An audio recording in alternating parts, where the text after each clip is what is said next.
speaking of the Grizzlies, they lost in Golden State last night in a strange game. Everyone was talking about Steph getting ejected with a minute to play. Steph had a great game. Steph has been ejected before for throwing his mouth. He sure has, but not because of a teammate's terrible shot selection. That was wild. That was wild. How about Jordan Poole going from taking a shot so terrible that Steph got ejected for it to cutting backdoor to get the game-winning layup? By the way, did you see how he celebrated with Steph after the game? Yeah, through his mouthpiece. So for fans that didn't see, there's at Chase Center, there's like a big long hallway going back to Golden State's locker room, and Steph was waiting for the team to come in. Jordan Poole starts walking towards him and takes his mouthpiece out and whips it against the wall between them. They started laughing, which I thought was pretty funny. When Jordan Poole's doing the walk-off interview with Roz, do you think he really didn't know that Steph got tossed because of his shot selection or because of his reaction to Jordan Poole's shot selection? Or do you think he was just trying to pretend to be oblivious? Yeah. So in the post-game interview, he did with Roz Gold on Woo Day. It made it sound like he didn't know why Steph had thrown his mouthpiece.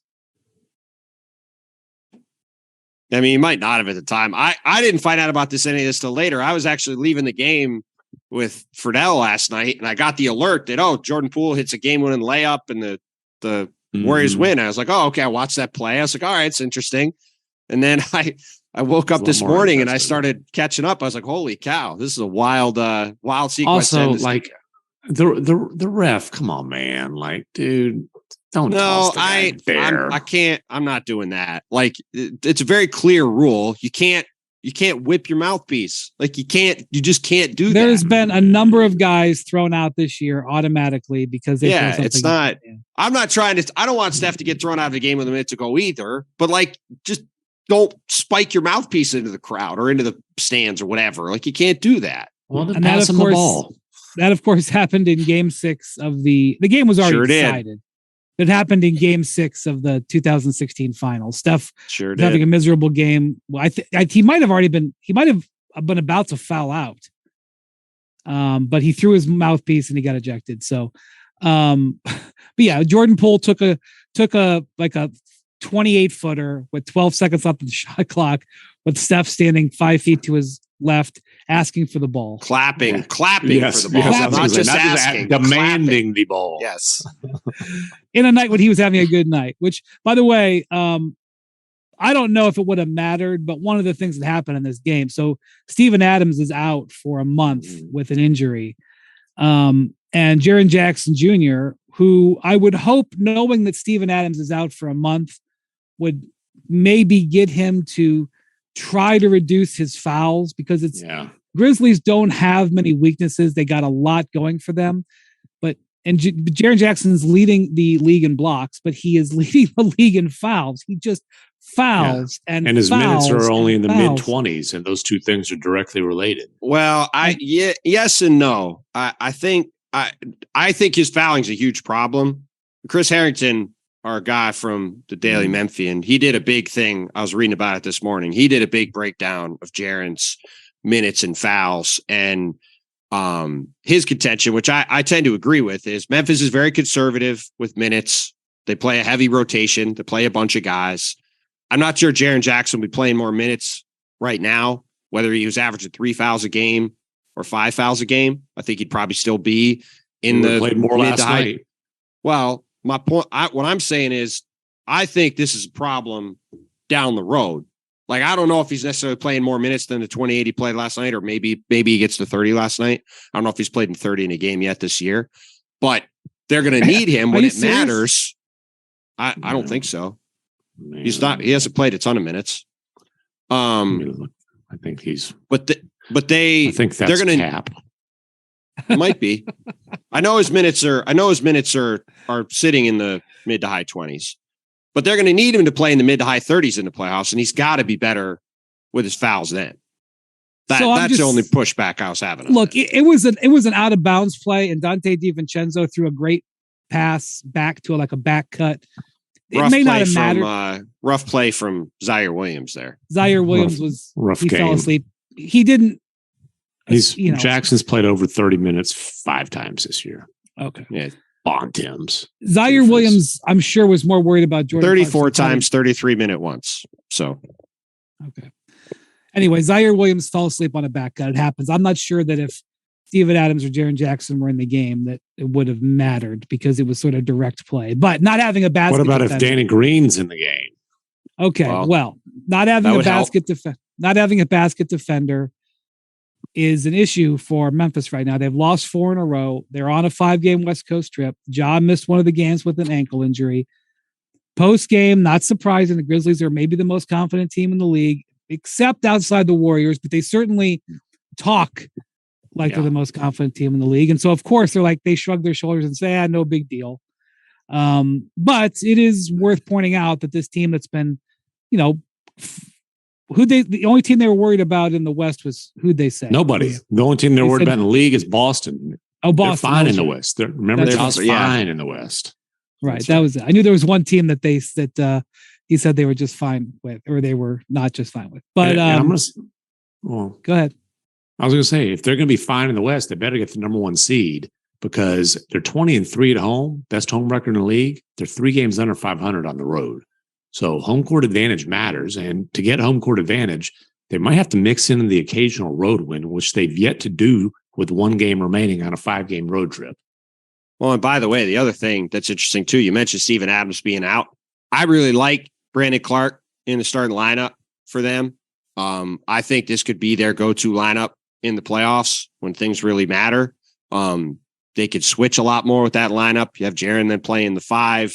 There's probably going to be matchups for Steven Adams. While he's a great offensive rebounder and can, is become a better rim protector, he's going to have some issues on the perimeter guarding people. I will be curious. I think this could be a good stretch for them to kind of run this lineup out there and see how it goes. It was really effective in this game. But yeah, Memphis loves to talk and they're fun, but if you're going to talk, you got to win some games. And this has been a bit of a rough patch. And it's also allowed Denver to start to really get some distance. And it's starting to look like they're, barring something crazy, they're going to be the 1 seed. Yeah. Denver has given Jokic a couple of games off recently with a couple of nagging little injuries. Right now he's dealing with a little hamstring. He sat, Wednesday night in Milwaukee. They kind of spiked that one. It was the second night of a back-to-back. They spiked that one. But they had just won 9 in a row or something like that. No, it was. There's been a lot of load management talk, and understandably so. But if we're having New Orleans, Milwaukee back-to-backs for teams, this is the league. The league can't be doing stuff like that. I mean, come on. That's just going to be an automatic sit. For not only that, but not only is it a 3-hour flight, but it's a 3-hour flight plus losing an hour in a time change. That's a big factor when you look at back to back when you go east. No, they're both in the central time zone. They're both in the central time zone. I'm sorry. The time zone. Then Brian can't even get his own time zone right. I know. I'm in central time zone. For some reason, I thought. Anyway, I messed it up. Anyway, it was a long trip. And they said everybody and the fans in Milwaukee didn't get to see the 2-time MVP. They just got to watch the 2-time MVP. I don't know if they were just happy to see Giannis and Chris Middleton on the court together. That's finally. Right. That's what they're happy to see. That's right. But Denver has opened a little bit of breathing room between them and the Grizzlies. I think it'll be interesting to see if the Grizzlies attempt to do anything at the deadline. Their sort of their deadline acquisition is Danny Green, who's coming back in, is it not? So he had the injury. February 1st. It's like an 8-month turnaround, which him and Joe Ingles have both been really quick to come back off of these ACLs. And I talked with Danny about it in December. He came to the set of NBA Today and I talked to him. Yeah, you tried to trade him. I just informed him that if Memphis makes a trade, that it could be him. He already knew that. So it's not like I told him anything he didn't know. Although I think he's expecting to be there. So he wants to re-sign there, honestly. But he didn't just tear his ACL. He also tore another ligament. So it was even I don't remember which one it was, but it was even a more significant recovery. He was very optimistic. he doesn't need to play well in February. He needs to be ready in the spring. So, but they could look at him as their sort of midseason acquisition. I don't know what you're going to get there. You're certainly not going to know. I mean, they've watched him in practice. They may have a feel for him, but like Ingles didn't play well, hasn't really played well in general. He's had a few good moments. Ricky Rubio has come back after 11 months or so with the Cavs, and he's played for a couple of weeks. He's still not playing very many minutes, and he is not looking good. But that again, the Cavs need him for later. They don't need him now. So I don't know. It'll be interesting to see. Memphis is one of these teams. They have all of their assets. They have all their picks. They have a lot of flexibility. Well, they also have the Warriors 2024 pick going all the way back to the Andre Iguodala. That's right. Never stepped foot in Memphis deal. That's right. So they can do something. I don't know if there's something to do. And that's the question. And I don't think they do something unless it is a significant needle mover. Like I think I've talked about OJ and Anunoby. Like if you OJ, what about OG? I said you doofus. OJ and Anunoby you can get for a protected second. OG might DO double G. I said OG, didn't I? Anyway, it's all fun. It's all fun and games. We're just having a good time. If you get me up in the morning, you teach me a new vocabulary word, I might botch something.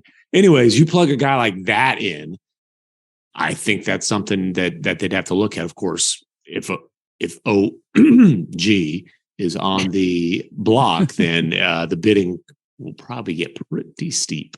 Yeah. I have not heard that he's on the block. I said that on the last podcast. I know people are trying to get him on the block, but I don't know if he is. But I think Memphis will be fine. I think it's a bigger question about whether Memphis is in position to, if they're strong enough to win 3 playoff series. They obviously believe that they are, and they might be. But it's a question. I'll tell you what. I'm still picking, as of now, the team that beat them last night to win 3 playoff series in the West until proven otherwise. Interesting. Assuming health, assuming their guys are all available, I'm picking them. By the way, the Vegas odds, they do have the Nuggets as the favorites in the West. And, well, I'm looking at overall title odds, but among overall title odds, they have the Nuggets as the top team in the West, plus 800. The Warriors are second at plus 850. So, they're like Vegas agrees with you. But you know what? I'll say this. Same thing I said about the Grizzlies, like home court advantage matters. What are we looking at? 6-18 on the road for the Warriors. The road issues are certainly a problem. Thanks for watching ESPN on YouTube. For live streaming sports and premium content, subscribe to ESPN Plus right now.